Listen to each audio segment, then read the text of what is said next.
Ngayong Lunes ng gabi. Kati! Kati! Hindi nyo kakayanin ang mga maggaganap. Ginawa ko lahat para makatulong sa kaso. Pero ko nila ako eh. Tingnan si Cathy. Sino ang tunay na may sala? Duda talaga ako sa gabi na yan.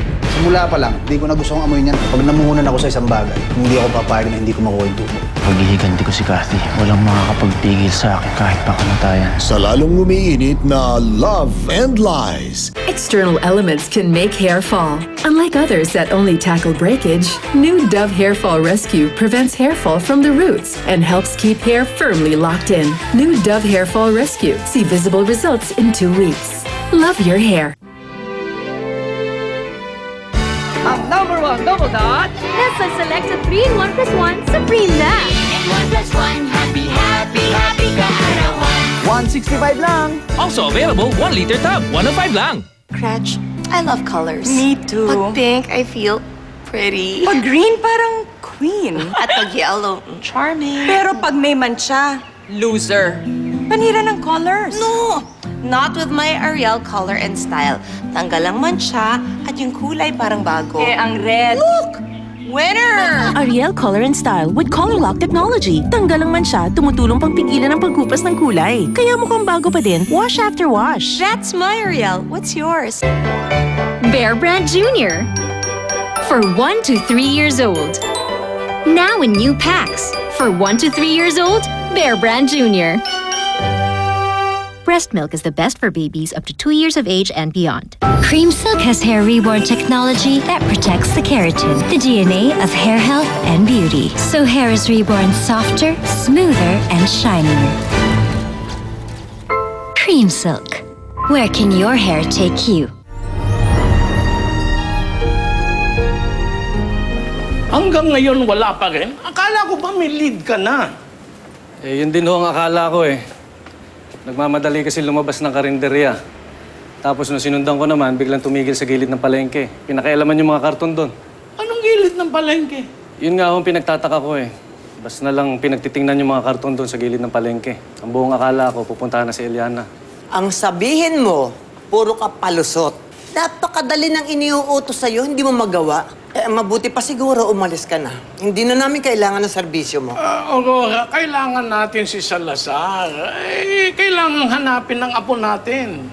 Masyado ng delikado ang ginagawa natin. Naghihinala na si Isabel. Kanina lang, nagtanong na naman siya tungkol sa nawawalang anak ng trabahador natin. Kung ipagpapatuloy natin ito, hindi malayong malaman niya ang tungkol sa pagkatao ni Eliana. Gusto mo bang mangyari yon? Pero ano namang gagawin natin kay Eliana? Hindi naman pwedeng pabayaan natin siya palaboy-laboy sa daan. Hindi. Hahanapin natin. Tayong dalawa ang maghahanap. Pero sa ngayon, magpalamig muna tayo. Ipagpapatuloy natin ang paghahanap pag hindi na nagsususpecha si Isabel.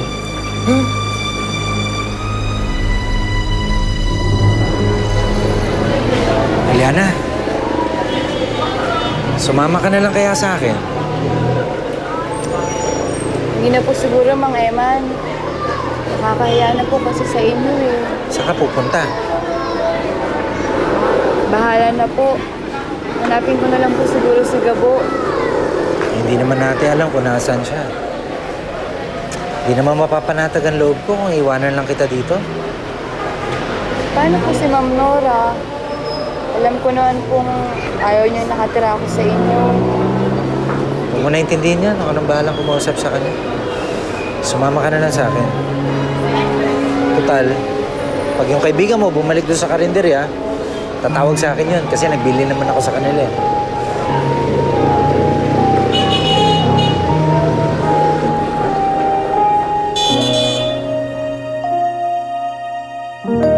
Sarah, nagbabakas sakali ako, baka kailangan niyo ulit ako. Baka kahit nag-uugas na lang ng pinggan. Naku, Gabo, buti dumating ka. Hinahanap na ni Eliana. Nagpunta rito, may kasama. Si Eliana? Oo. Nandito pumunta, nasaan siya? Kaalis lang, pero nagbigay naman ng contact number, saka address. Sige. Pwede bigyan niyo sa akin. Sige na, please. Diyan ka magaling pagdating kay Eliana. Pero pag nagsis sa trabaho, tatamad-tamad ka. Tagal niyo nga itong gugutin. Oo, yan. Puntahan mo, nandiyan yung address. Sige, salamat. Sige, pumunta ko na. Ate, oh. Hindi ko pa pinapatimpla yung kaping yan, di ba? Sorry po, ma'am. Kasi puro pumapaw yung tubig sa washing machine. Inayos ko muna. Karason, sige na. Sorry, ma'am. Ano ba yan? Parang galit naman. Ate!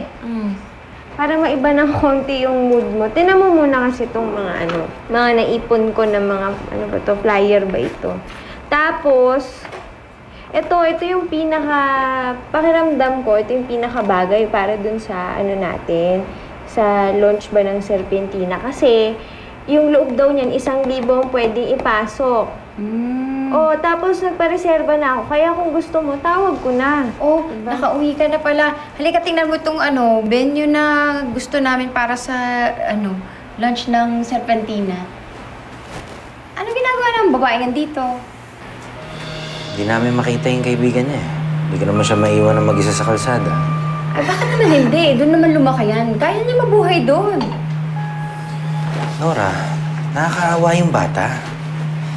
Alam mo, delikado kahit kanino ang maiwan sa kalsada na palaboy-laboy. Lalo na kay Eliana, kababae niyang tao. Kung may mangyari sa kanya masama, cargo de konsensya pa natin. Tapos, ano mangyayari? Kukup-kupin natin yan habang buhay. Dagdag pagkain. Ayoko na nga napabigat dito sa bahay na to eh. Ay, teka. May naisip akong paraan. Kasi, di ba, total yung dalawa nating katulong nagbakasyon, hindi natin sigurado kung makakabalik pa. Bakit hindi na lang siya gawin nating katulong dito? Yun, para si Tetay may katulong. Hindi na magkanda o gaga dito. Ano gagawin niya? Wala namang alam yan. Pamamalaan siya nga, hindi magawa-gawa. Di turuan. Ate talaga, simple lang naman yan eh. Kusay. Hindi. Hindi katulong si Eliana. Hindi niya kailangan magtrabaho para tumira dito. Mang Eman, ayos lang po sa akin magtrabaho dito para po sa pagtira ko. Yun naman po yung gusto ko eh. Para na rin po makabayad ako sa kabutihan nyo. At saka para na rin po may ginagawa ko dito sa bahay. Yun naman pala eh. Ano ka ba? Di ba wala na pala tayong problema eh. Kasi katulad niyan, ikaw, magiging masaya ka na dahil hindi naalis si Eliana ng bahay. Tapos ikaw naman, okay naman sa'yo mo may katulong tayong bago, di ba? O di lahat masaya. Tapos may bago pa tayong long patuts.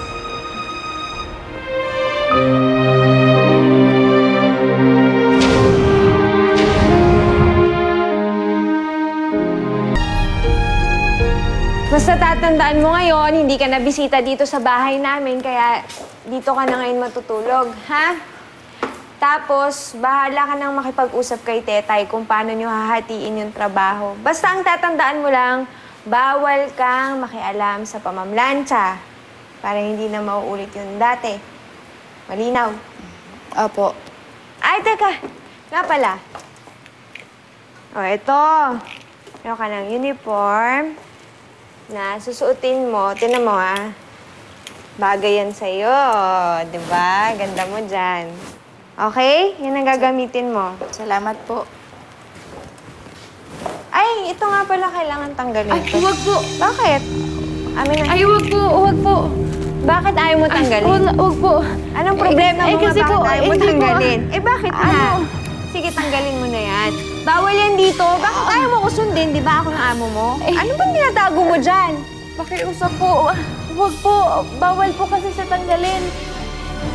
Ay, huwag po. Amin na. Kasi nagmamakaawa po. Hindi ba ako nga ang kailangan mo sundin Minerva! dito? Bakit ganyan? Minerva! Ano ba yung ginagawa mo sa bata? Kasi tinan mo. Tama ba yan? Ang init-init. Naglalagay siya ng mga ganyan-ganyan dyan. Tapos ayaw pa alis pa dahil ewan ko kung anong tinatago. Mang Eman, ano po kasi, may balat po ako dito sa batok. Kaya po, naglalagay ito kasi tinatakpan ko po. Balat? Balat lang? Ganyan reaction mo? Tignan mo nga, meron namang kwelyo yan. Ang haba-haba ng buhok mo. So, feeling mo, titignan namin yung batok mo. Paano mo ka nito? Hindi mo kailangan isuot yan. Kung ano komportable sa'yo, sige, yun ang isuot mo. Sige.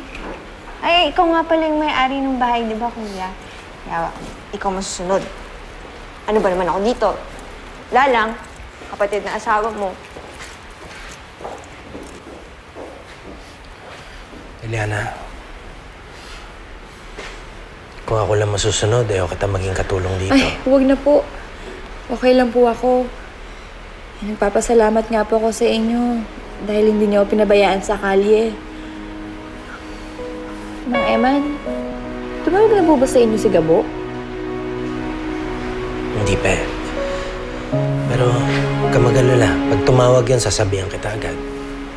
Salamat po, Mang Eman.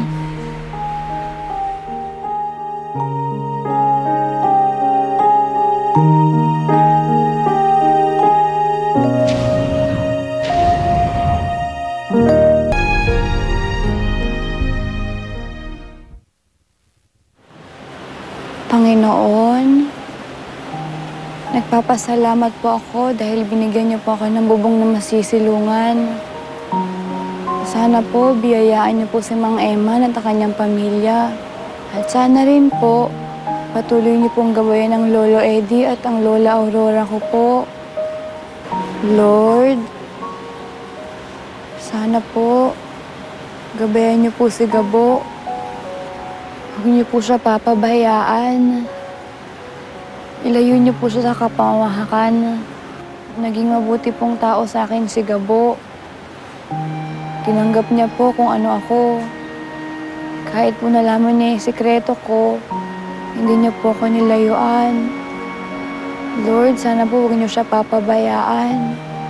Kayo na po bahala sa kaibigan ko. Huwag ka nang malungkot, Eliana. Naniniwala ko, magkikita uli kayo ni Gabo. Sana nga totoo yung sinabi mo na, ha? Nawalan na ako ng kaibigan noon. Ayoko mawala, pati si Gabo.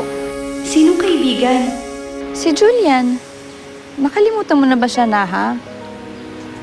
Siya yung una ko naging kaibigan. Bata pa lang tayo nun, eh. Kamusta na kaya siya? Maganda na, Eliana. Hindi ako titigil hanggat di kita nahanap. Pinapangako ko yan sa'yo. Magkikita tayo ulit. Magkikita tayo ulit.